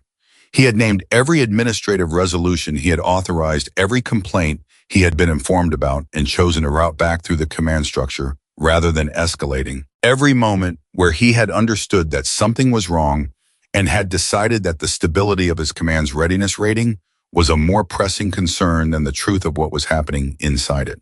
He had said at one point something that Cook read back to Brooke from her notes. "I told myself I was protecting the mission. What I was actually protecting was my record. Those are not the same thing, and I knew the difference. I just stopped letting myself say it." Brooke listened to that and didn't say anything for a moment. Then she said, "He's going to need to say that again in front of the review panel with the same clarity." "He already asked if he could," Cook said. At 10:40, Rourke walked into the NCIS interview room without being summoned. The investigator assigned to his case was a man named Special Agent Torres, who had been in military investigations for 14 years and had learned early that the people who came in voluntarily before being called were either completely innocent or had made a decision that the thing they were carrying was heavier than whatever came next. He had gotten very good at telling the difference. He took one look at Rourke's face and understood which category he was in. Rourke sat down across the table, put his hands flat on the surface, and started talking. He talked for 2 hours and 20 minutes. He told Torres about the first time Vance had pulled him aside 18 months ago after a training incident report that a junior Marine had filed, and explained to him that the report was going to be handled administratively and that Rourke's job was to make sure the Marines in his unit understood that raising concerns outside the chain of command was a form of disloyalty. He told Torres about the unauthorized training evolutions, all 11 of them, and which injuries were real, and how the documentation had been adjusted and who had adjusted it. He told Torres about the phone calls he had received the morning after Navarro filed his report and the specific instructions he had been given about Navarro's duty reassignment. He told Torres about the morning in the mess hall and the conversation with Vance the night before, and the fact that Vance had specifically told him that the visiting logistics officer needed to be shown that the command had a culture that didn't tolerate outsiders disrupting unit cohesion. He told you to intimidate her, Torres said. He didn't use that word, Rourke said. He never used that word. He said I should remind her that this was an operational unit and that desk side evaluations didn't reflect the reality of what we did here. He looked at his hands on the table. I knew what he meant. I've always known what he meant. That's on me. Torres looked at him for a moment. Why are you here, Staff Sergeant? You weren't called. Rourke was quiet for a few seconds. Because yesterday afternoon in a river crossing in Sector 7, I slipped and went into a drainage channel that was moving at about 8 knots. He paused. Lieutenant Commander Sullivan was the one who threw the rope. Another pause longer. She didn't hesitate. She didn't think about it. She just did it. He looked at Torres. I put her against a steel counter in front of 180 people. And when I went into the water, she threw the rope. He shook his head slowly. I've been in this Corps for 12 years. I have never seen leadership that looked like that. And I've spent 3 days understanding that I have never led that way either. He met Torres's eyes. So I'm here because if I don't tell the truth now, then I am still the person who shoved her. And I don't want to be that person anymore.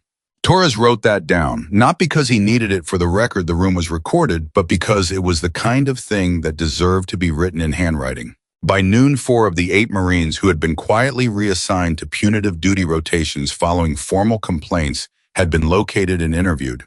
All 4 gave consistent accounts. None of them had coordinated their statements. 3 of them didn't know it. Other 3 were being interviewed at the same time in different rooms on the same base. The consistency was not the consistency of a rehearsed story. It was the consistency of the truth, which always has the particular quality of people who remember the same event from different angles and are all right about what they saw. Brooke was reviewing the interview summaries in the operations planning room at 12:30 when the door opened and Navarro came in. He was still in his work uniform from the morning's maintenance duties. He had not been pulled from his regular assignment because Brooke had specifically requested that his day continue normally until the formal restoration of his status was processed. Because she did not want him to feel like a subject of the investigation before he understood he was a protected party in it. He sat down across from her without being invited the way she had sat across from him at the picnic table 2 days ago, and she understood that he was mirroring that moment deliberately. I heard Rourke went in voluntarily, he said. He did. Navarro was quiet for a moment. He had his hands on the table and he was looking at them, and then he looked at her. What happens to him? The question surprised her slightly, not because it was asked, but because of the way it was asked, without anger, with something that was closer to genuine wanting to know than anything else. He loses rank, Brooke said. He faces formal disciplinary proceedings. He answers to the Marines he helped silence directly individually. His cooperation is entered into the record, which means it will be considered, but it doesn't cancel what he did. She held his gaze. Why are you asking? Navarro thought about it. Because I spent 9 months in a maintenance lot thinking about what I would say to him if I ever got the chance, he said. And now that the chance is here, I don't know if what I want to say to him is the same thing I thought it was. He looked at his hands again. I'm not ready to forgive him. Maybe I'll never be ready. But I watched what happened in Sector 7, and I watched what you did in that drainage channel. He paused. I want to understand how you do that. How you pull somebody out of the water when they're the person who put you against a wall. Brooke looked at him for a long moment. Because in that moment, he wasn't the person who put me against the wall, she said. He was a member of my team who was in the water. Those are two different problems, and I only had time to deal with the one that was happening. She paused. Forgiveness is a separate question. I haven't answered it for myself yet either. But rescue doesn't require forgiveness. It just requires deciding who you are in the moment when someone needs the rope. Navarro sat with that for a long time. Long enough that voices moved through the corridor outside and someone knocked on a door down the hall and was let in. My transfer requests, he said finally, the ones that disappeared. Recovered from the administrative archive this morning, Brooke said.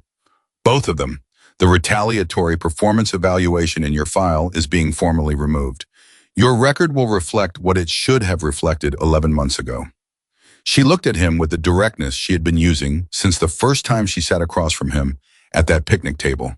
The directness that didn't soften things into comfortable shapes, but also didn't flatten them into punishment. You're going back to field leadership, Navarro, if that's what you want.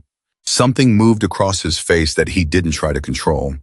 It was not dramatic. It was the quiet, specific expression of a person receiving something they had stopped letting themselves want because wanting it had become too expensive to sustain. He nodded once and he pressed his lips together and he looked at the wall for a moment. Yeah, he said, that's what I want. At 1400, Brooke walked into the room where Vance was waiting with his JAG officer. Special Agent Cook was already there. The review panel lead was observing. Vance had spent 5 hours in that room, and 5 hours had changed the surface of him. Not broken him, that was not the word, but reduced him from the man who had been making phone calls at the speed of controlled emergency to something smaller and more honest and more human, and in some ways more disturbing because of it. Because what Vance looked like now under the Sergeant Major's authority and the strategic composure and the system he had built around himself was a man who had wanted something very ordinary. Safety, seniority, the continuation of the arrangements that protected him and had done extraordinary damage in the pursuit of it. He had not set out to be a villain. That was the part that kept Brooke's anger cold and functional rather than hot and consuming.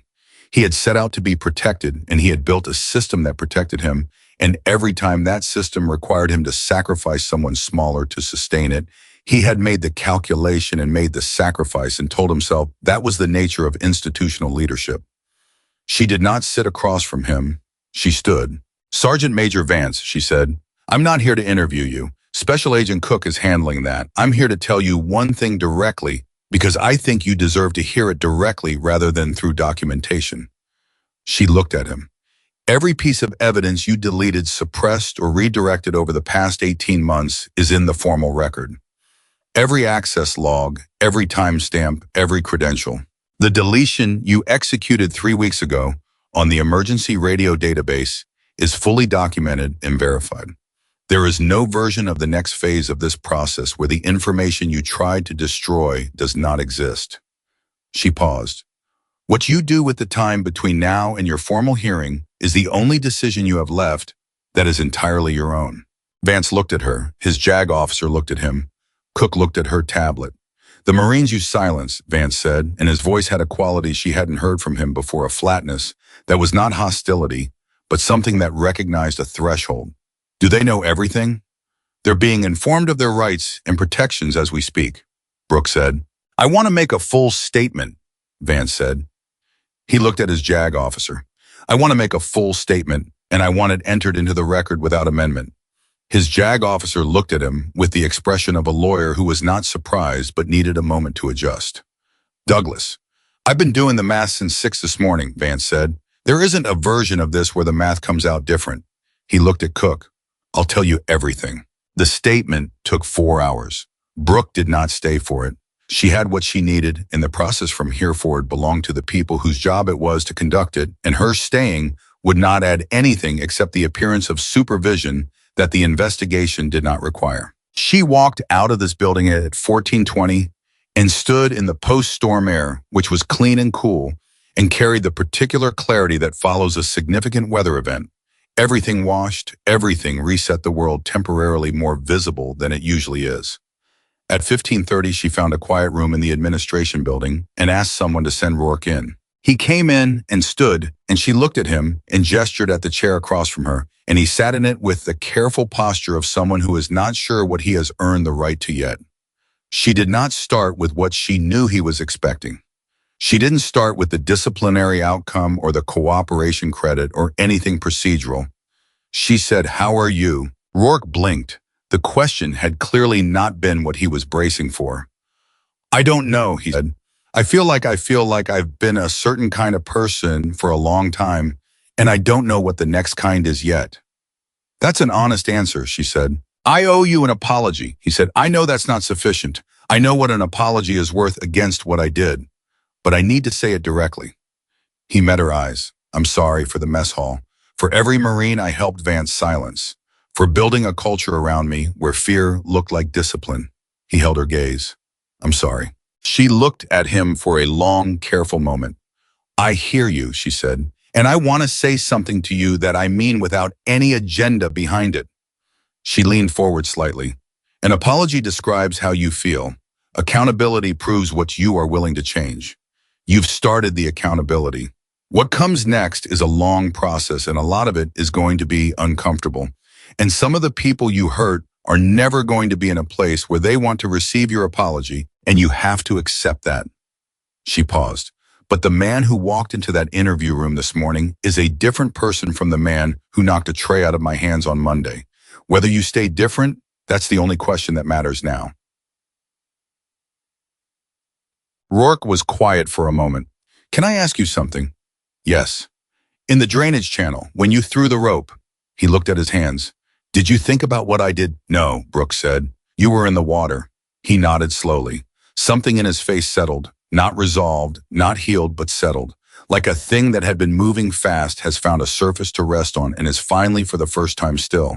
"I'm going to request to speak to every Marine I helped reassign or silence," he said, "not to ask them to forgive me, just to tell them directly that what happened to them was wrong and that I was part of making it happen."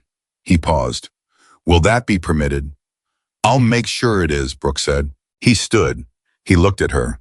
And the look on his face was not the face of Staff Sergeant Travis Rourke standing in a mess hall with an audience and a tray in his hand. It was the face of a man who has lost something he thought was strength and found something he didn't know he was capable of, and who is still and probably will be for a long time working out the distance between those two things. "Thank you," he said. She nodded once. He left. At 1700, Brooke walked to the command building and laid her full assessment on Colonel Caldwell's desk. He was sitting behind it, and the formal authority that should have surrounded a man in his position had a different quality now present, but reshaped. He looked at the document on his desk and then at her, and he did not make any move toward it. "Colonel," she said, "you did not create every failure on this base. The system that Vance built did not require your active participation to function. It required only your permission to continue. And you gave it that permission again and again, because every time you chose appearance over truth, you gave those failures room to grow." She was not angry when she said it.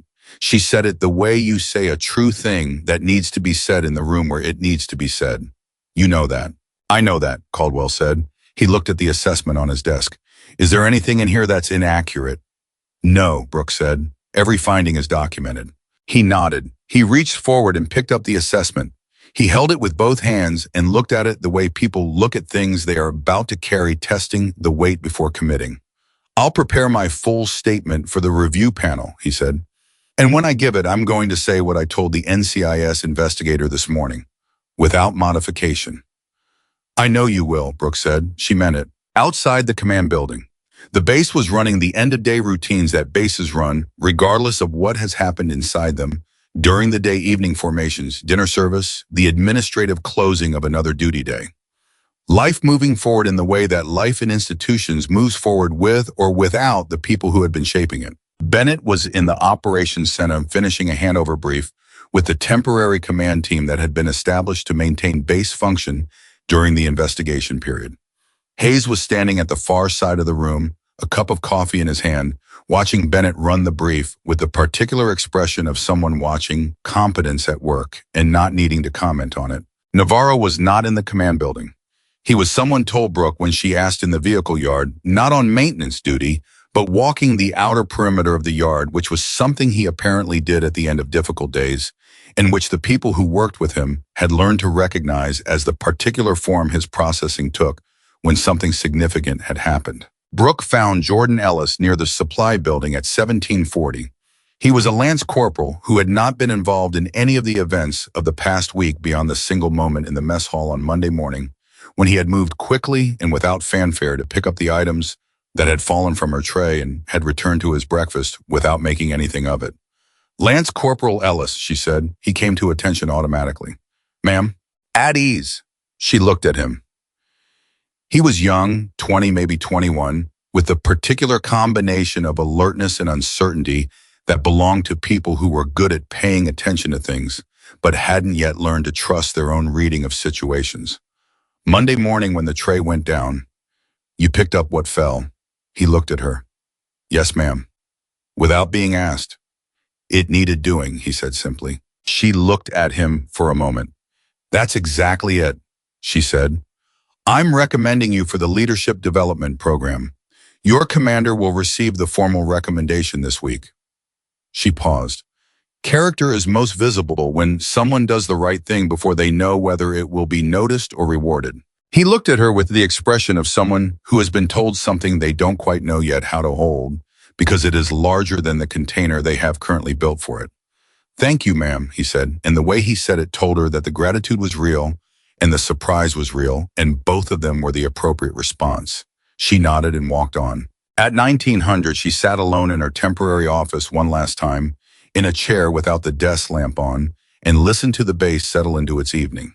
She had a debrief call scheduled with the Naval Special Warfare Review Panel lead at 2000. She had a flight out of the regional airport at 0600 the following morning. She had a report to complete that would take most of the night and that she would write with the same precision and the same cold, functional anger and the same care for accuracy that she had brought to everything else since she walked through the gates of Camp Hawthorne in a plain uniform on a rainy Tuesday morning. But for this 1 hour, she sat in the quiet and let the week have its full weight. She thought about what had been here before she arrived, the silence, the fear, the accumulated damage of months of small compromises and practical choices, a system that had learned to protect itself by consuming the people inside it. She thought about what would be here tomorrow: investigators, a temporary command structure, Marines who had been promised a process that would actually deliver evidence that was in places that could not be deleted. She thought about the specific difference between those two things and who had paid the cost of the distance between them. Navarro in a maintenance lot, Bennett sitting on a locked case under a planning table, Hayes writing in a brown notebook in the rain. She did not feel triumphant. She never did at the end of these things.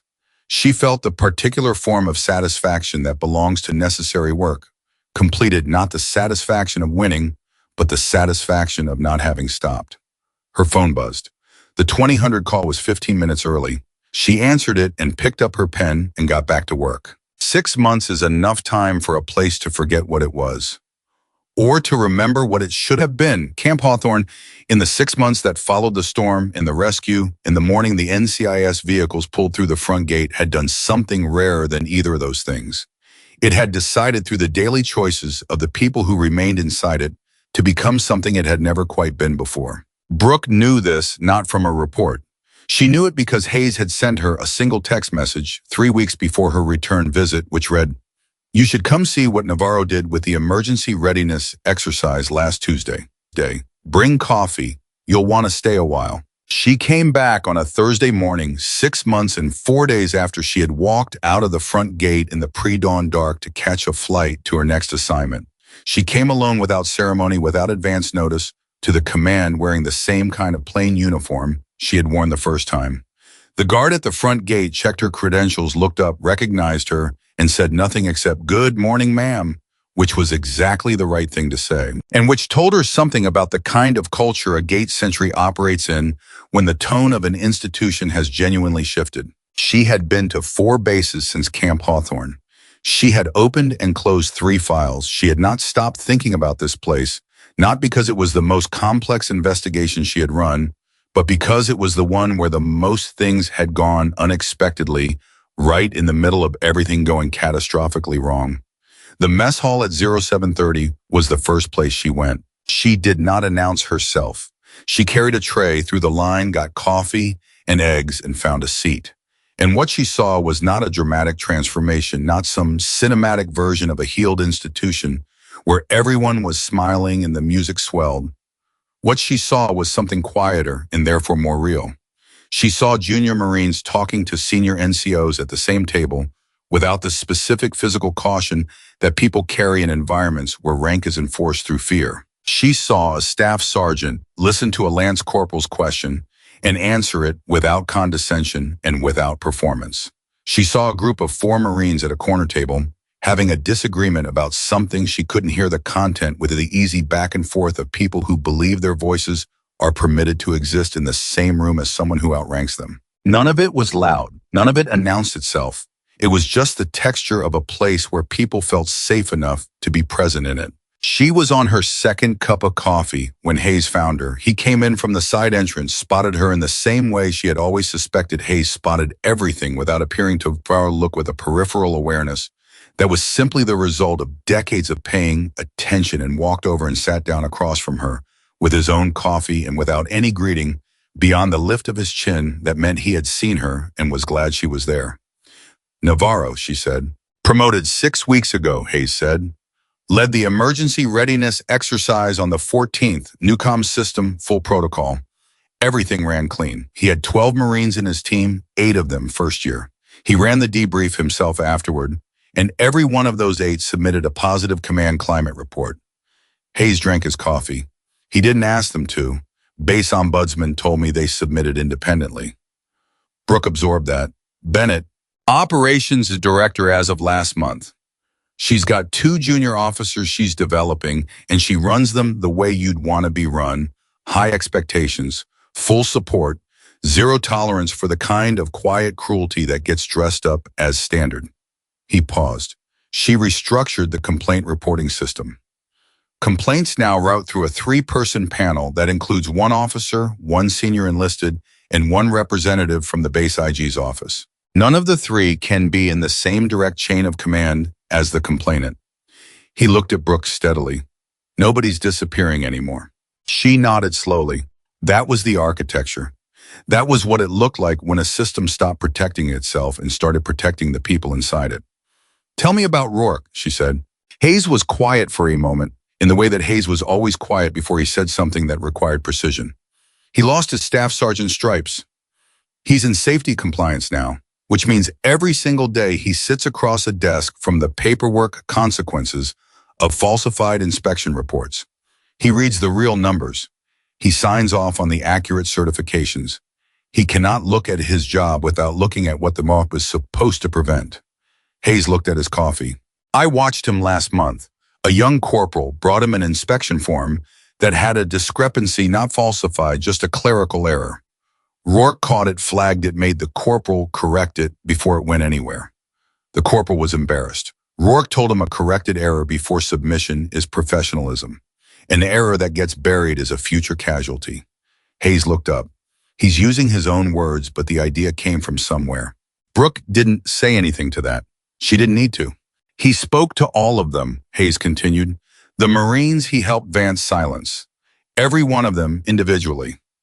I know because 3 of them told me separately without knowing the others had talked to me.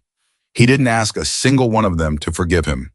He just told them directly and specifically what he had done and what role he had played, and that they had deserved better from the person whose job it was to lead them." Hayes paused. 2 of them accepted the conversation. 2 didn't want to hear it. He accepted that too. That last part was the part that mattered, Brooke thought. Not the apologies. The acceptance of the right of the people he had hurt to respond, however, was true for them. "And Vance," she asked. "Formal military proceedings are ongoing," Hayes said. "His hearing is scheduled for next month. The full list of charges, retaliation evidence, tampering, falsification of military records, misuse of command influence. It's significant. His JAG officer has been trying to negotiate a plea for reduced charges, but NCIS says the documentation is too complete." Hayes looked at her with something that was not satisfaction and was not the opposite of it either. There's no version of events where the documentation doesn't say exactly what it says. Brooke finished her coffee. Outside the mess hall, she could hear the sounds of a base morning, vehicles' voices, the structured noise of a large institution going about its work. It was the same sound as 6 months ago, but something in it had a different quality now. Less tension held underneath it. Less of that specific frequency of collective breath holding that a place produces when everyone inside it has learned over time to be afraid of the wrong things. At 0900, she went to find Navarro. I was in the field operations building, running a planning session with 4 of his team leaders. She could see him through the window in the door before she went in, standing at the table, not behind a desk. His hands moving over the map, the way a person's hands move when they are genuinely thinking through a problem, rather than performing the appearance of thinking. His team leaders were leaning in. One of them was arguing a point. Navarro listened, asked a question, listened to the answer, and then moved his finger to a different position on the map. She did not interrupt. She waited until the session broke naturally, and then she knocked and pushed the door open, and Navarro turned and saw her. And the expression on his face was one of the ones she was going to remember for a long time. Not surprise exactly, but a kind of recognition that had something warm and complicated in it. The recognition of a person seeing someone who was present at a significant moment in their life and who they had not expected to see again so soon. Sullivan, he said. Navarro, she said. His team leaders looked between them with the attentive curiosity of people who can tell there is a history in a room without knowing the content of it. Navarro glanced at them. "Give us 5, he said, and they filed out with the easy compliance of people who trust the person giving the instruction. He and Brooke stood across the table from each other in the quiet room. "Hayes told me about the readiness exercise," she said. "The debrief, the command climate reports from your 8 first years." Navarro looked at the map on the table for a moment. "I thought about what you said," he said, "at the picnic table. Suppressed truth becomes someone else's future disaster." He paused. "I've been running every debrief with that in the front of my mind. If something went wrong in this exercise, I want to know before it goes into the next one. Not after." He looked up. "It changes how people talk in the room. When they believe you actually want to hear the problem, they tell you the problem." "That's it?" Brooke said. "That's the whole thing?" "It's not complicated," Navarro said. "That's what I keep thinking. It's not complicated. It was never complicated. It just required someone to be willing to do it." She looked at him, at the sergeant's chevrons that hadn't been there 6 months ago, at the way he stood at the table with the easy authority of a person who has grown into the space he was always supposed to occupy, and she felt something she didn't have a precise word for. Not pride, which implied a claim she hadn't earned. Something closer to witnessing. The satisfaction of watching someone become fully what they had always been capable of being. Once the weight that had been held against them was lifted. "I'm going to see Bennett," she said. He nodded. "She's going to pretend she's not surprised to see you and then immediately start showing you the new complaint system because she's been waiting for someone with actual authority to validate it." He paused. "It's a good system. Tell her that." "I will," Brooke said. She found Bennett in the operations director's office. A real office now, not the planning room with the door 3/4 closed, sitting across from 2 junior officers with a stack of exercise reports between them. Bennett saw Brooke through the glass panel and held up one finger. 2 minutes. Brooke waited. When the junior officers left, Bennett came to the door and opened it and looked at Brooke with the expression of someone who has been keeping a long list of things they wanted to say and is now doing rapid triage on the order of importance. "The system is working," Bennett said immediately. 14 reports in the past 6 months, 12 resolved at the panel level, 2 escalated to IG, 0 retaliations. She paused. "I track it weekly." "I know," Brooke said. "Hayes told me." "Hayes tells everyone everything eventually," Bennett said, but not unkindly. "Come in." They sat across from each other in Bennett's office, and Brooke looked at the woman who had spent 11 months sitting on a locked case under a planning table, alone with evidence that nobody had yet arrived to receive, maintaining the discipline to keep it safe and the patience to keep it secret, in the faith, not easy faith, not comfortable faith, but the difficult faith of someone who has chosen to believe that the right moment will come, even when nothing in the daily texture of their situations supports that belief. "How are you?" Brooke asked. Bennett considered the question seriously, the way she considered most things. "Better than I expected to be," she said. "The first month after the investigation was harder than I thought it would be. I kept waiting for something to go wrong, for someone to find a reason to reverse it." She looked at her desk. "I'd been in survival mode so long that when the thing I was surviving ended, I didn't know what to do with the space." "That's normal," Brooke said. "I know, I figured it out." Bennett looked at her directly. The complaint system is what helped. Having something to build something real and structural that would outlast my presence here, it gave me somewhere to put the energy I'd been spending on just staying safe. She paused. I wanted to become a model, not just Hawthorne, across the command. Write it up formally, Brooke said. Full proposal evidence-based the 6-month outcome data. Send it to my office. She held Bennett's gaze. I'll make sure it reaches the right people. Bennett looked at her for a moment. You mean that? I mean everything I say, Brooke said. Bennett nodded slowly, and for a moment something crossed her face that was simply relief. Not relief that the ordeal was over, because that relief had come months ago. The relief of a person who has built something good and has just been told by someone they trust that it is going to be allowed to grow. At 1100, Brooke found herself standing in the corridor outside Caldwell's former office, which was now occupied by the interim commanding officer pending the completion of the review process. The nameplate had been changed. The corridor looked the same. The weight in it was different. Caldwell had retired 6 weeks after the investigation concluded. He had appeared before the review board and given the same statement he had given to the NCIS investigator on the first morning, complete, unqualified, without deflection. He had not blamed Vance for the pattern he had enabled. He had not framed his choices as the reasonable decisions of a commanding officer managing complex institutional pressures. He had said in front of the board that he had known the difference between protecting the mission and protecting his record, and that he had made the wrong choice each time he had been given the opportunity to make the right one, and that the consequence of those wrong choices had very nearly been 6 lives in a flooded sector on a Thursday afternoon. The board had accepted his voluntary retirement. In his final written statement, which Brooke had read twice, he had not written about Vance or Rourke or any of the specific actors in what had happened. He had written one paragraph that she had found herself returning to, not because it was exceptional prose, but because it was the most honest thing she had read from a senior officer in years. He had written, "Leadership failed this base the moment I began treating uncomfortable truth as a threat to the institution, rather than as a warning meant to protect it. The institution I believed I was protecting did not need my protection. The people inside it did. I had it backwards for a long time." He had gotten it right at the end. It had cost him everything he had spent 28 years building.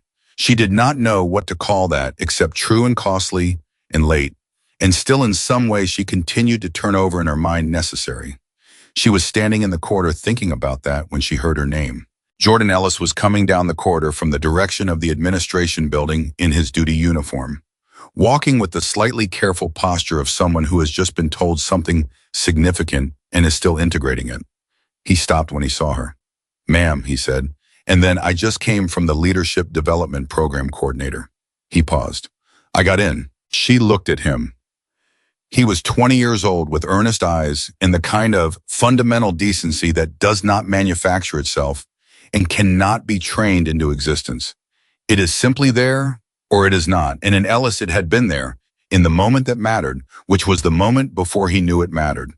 "Congratulations, Lance Corporal," she said.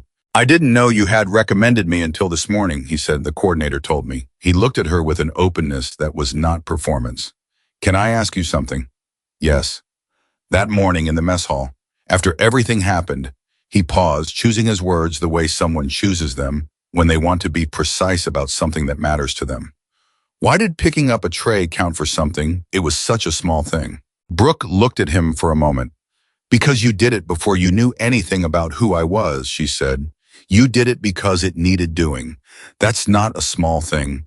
That's the whole thing. The people in this world who do the right thing when there's no audience and no reward are the people I want leading other people. Because when the moment comes where it costs something real, and it always comes, those are the people who don't calculate. They just do what needs doing." She held his gaze. "You already know how to be that person. The program is going to teach you how to develop it in other people." I was quiet for a moment. Then he said, "I watched you that morning when he shoved you, and you stayed where you were. You didn't move." He paused. "I didn't understand it then. I think I'm starting to." "What do you think you understand?" she asked. I thought about it seriously, the way young people think about things when they trust that the thinking will be received. That being strong doesn't mean winning. It means knowing what to do next, even when what's happening is unfair. He paused. And doing it anyway. She looked at him and felt something she was going to carry with her. That's exactly right, she said. He came to attention and she returned it, and he walked back down the corridor toward whatever the rest of his morning held. She stood there for a moment after he was gone, in the quiet of the corridor in the building that was still standing and still running and still full of people who were figuring out one day at a time how to be the version of themselves that the institution now permitted them to be. At 12:30, she went back to the mess hall. She was not hungry. She went because she wanted to see it one more time before she left, and because there was something she needed to do there that she had been holding in the back of her mind since she arrived that morning. Navarro was at the center table eating lunch with two of his team leaders. He saw her come in and raised his chin in the same way Hayes had. She nodded back. Bennett was near the far wall, reviewing something on her tablet, sitting at a table with two young officers who were eating and talking and not performing any version of rank awareness that came from fear. Hayes was at the counter getting coffee, and when he turned and saw Brooke come in, he did what he had done the first time she had seen him. He lifted his cup. Not a salute, not a greeting, just a lift of the cup. The gesture of one person acknowledging another across a room that holds a shared history. She lifted her chin back at him. She stood at the edge of the room for a long moment and looked at the table where she had sat on that first Monday morning, drinking coffee she hadn't finished, watching Sergeant Major Vance make his phone call and filing it away. She looked at the counter where Rourke had driven her back against the steel edge. She looked at the television on the wall, which was showing a weather update, and she thought about the morning that same screen had shown her photograph and her designation and changed the shape of everything that followed. She thought none of it had gone the way she planned. The cover broken early. The exposure she had tried to prevent. The storm that shouldn't have arrived when it did. The 6 people in a clearing with rising water and a radio system that should never have been certified operational. None of it had gone right, and all of it had arrived at something true. She checked her watch. Her car was outside. Her next file was in her bag, a different base, a different pattern, missing safety records and unexplained transfers in a command climate that someone inside it had described in a single anonymous report to Naval Special Warfare Command as built on fear. She had read the file on the flight down. She had already begun building the picture in her mind, the shape of the system, the people inside it, where the pressure points would be, where the ones who were afraid to speak would be sitting, and what they would need before they could. She closed the file for Camp Hawthorne, not the physical file that was in 5 separate locations and would remain there. She closed it in the way that mattered, which was in herself. She let it be finished. She let it be what it was, not a perfect outcome, not justice that restored everything that had been taken, but something real and structural that was going to outlast her presence in it. A complaint system that routed around the people named in complaints. A Sergeant Louis Navarro running emergency readiness exercises that didn't fail. A Captain Rachel Bennett in an office with her name on the door. A Gunnery Sergeant Hayes who no longer had to write complaints in a private notebook because the system was now built to receive them. And a Lance Corporal named Jordan Ellis who had picked up a tray before he knew it mattered and was now going to spend the next phase of his career learning how to build other people into the version of themselves that does the right thing before the audience arrives. Brooke Sullivan walked out of the mess hall into the bright morning air, got into the unmarked car and opened the next file. She was not carrying any visible medals. She was not wearing any rank that announced what she had done or where she had been. She was wearing the plain uniform of someone who did not need anyone in the room to know who she was before she got to work. The car moved out through the gate and onto the road, and Camp Hawthorne disappeared in the mirror, and Brooke looked at the next file and began. The world would remember the morning. A Marine shoved a quiet logistics officer in a mess hall and stumbled backward into a table in front of 180 witnesses. That story had made the rounds, the photograph on the screen, the designation, the Navy SEAL who nobody saw coming. People told that story because it was the kind of story people tell, the kind with a satisfying moment of reversal and a secret identity, and a powerful person suddenly made small. But the real story had never been about that moment. The real victory was not the stumble, not the revelation, not the image of a man crashing into a table while a woman stood exactly where she had been standing. The real victory was quieter and slower and harder to photograph. It was Navarro at the center table instead of alone by the fence. It was Bennett's complaint system routing around the people it was built to expose. It was 6 people alive in a helicopter clearing because a maintenance road existed that nobody had forgotten. It was frightened people who had stopped believing they were alone, and that was something no photograph could contain, no announcement banner could display, and no single moment in a mess hall could have created because it had been built piece by piece in the dark by people who kept telling the truth, when telling the truth cost them something real. That was the story worth telling. That was the story that was still being written in every base and every institution, in every room where someone had to decide before anyone was watching and before anyone would reward them for it, whether to do the right thing or the convenient one. Brooke Sullivan had spent her career in those rooms. She was on her way to another one. She did not need an audience.